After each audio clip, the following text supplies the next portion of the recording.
जय श्री राम दोस्तों। राजा चित्रसेन को आज ही का राज्य कार्य से अवकाश मिला। लंबे समय से राज्य कार्य में लगे रहने के कारण वह ऊब चुके थे, अतः वह शिकार पर जाने के लिए उतावले हो रहे थे। प्रातःकाल जल्द ही उठकर महाराज अपने रथ और तीर कमान लेकर जंगल की ओर रवाना हो गए। बहुत भटकने के बाद महाराज को एक छोटा सा हिरन का बच्चा दिखाई दिया। महाराज ने रथ को उसके पीछे दौड़ाया, लेकिन शावक बहुत ही फुर्तीला था। कुलाचे भरता हुआ कब महाराज की दृष्टि से जंगल में ओझल हो गया, कुछ पता ही नहीं चला। महाराज उसे खोजते खोजते बहुत दूर जा पहुँचे थे। फिर अचानक से वह हिरन शावक एक पहाड़ी पर दिखाई दिया। महाराज बिना देर किए रथ सहित पहाड़ी पर चढ़ने लगे। दुर्भाग्य से महाराज के घोड़े ने पहाड़ी से दूसरी तरफ दौड़ लगा दी। अब रथ का संतुलन महाराज के नियंत्रण से बाहर था। जब महाराज को होश आया तो वह नदी के किनारे पड़े हुए थे और वह हिरन का बच्चा उन्हें अपनी जुबान से चाट रहा था। जैसे ही महाराज खड़े हुए, शावक जंगल की ओर इशारा करते हुए दौड़ने लगा, क्योंकि यह जंगल महाराज के लिए एकदम नया था। अतः वह उस शावक के पीछे पीछे चलने लगे। थोड़ी दूर जाने पर शावक एक कुटिया में के पीछे जाकर के छुप गया।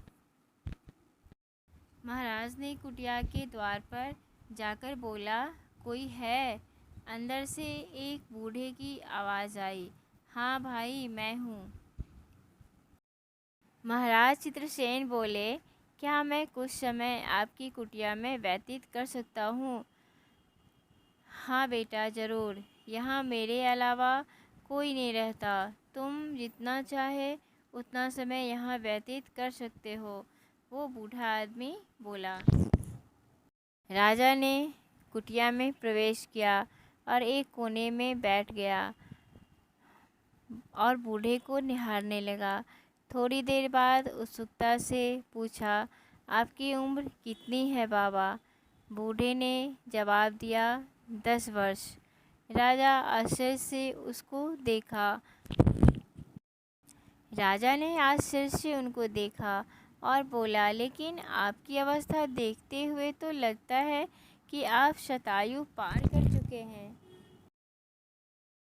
वो मेरे शरीर की आयु हो सकती है बेटा, जिसमें मैंने निरर्थक और निरुद्देश्य कार्य किए हैं, लेकिन मेरे सार्थक आयु 10 वर्ष ही हैं, जिसमें मैंने केवल ईश्वर का कार्य किया है।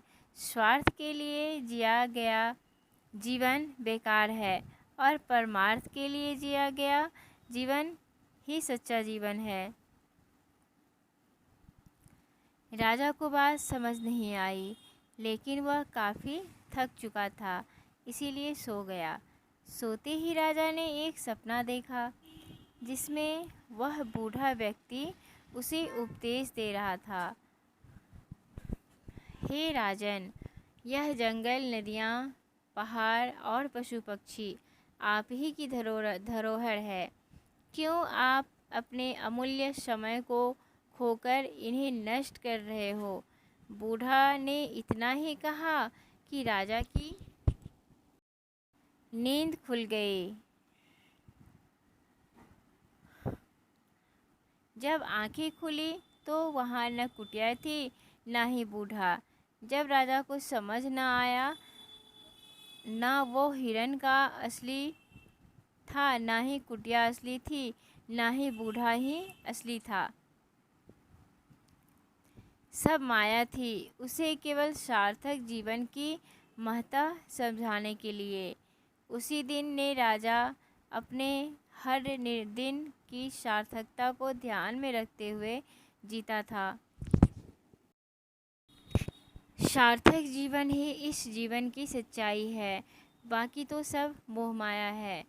अगर हम सार्थक जीवन जीते हैं, ईश्वर के सेवा में अपना दिन बिताते हैं, तो वही जीवन की सार्थकता है। तो राजा को समझ में सारी बातें आ गई। उम्मीद है दोस्तों कि आपको भी ये कहानी बहुत ही ज़्यादा पसंद आई होगी। अगर कहानी अच्छी लगी तो चैनल को सब्सक्राइब करना ना भूलिएगा। वीडियो को ज़्यादा से ज़्यादा शेयर करिए और चैनल को प्लीज़ सब्सक्राइब करिएगा। धन्यवाद।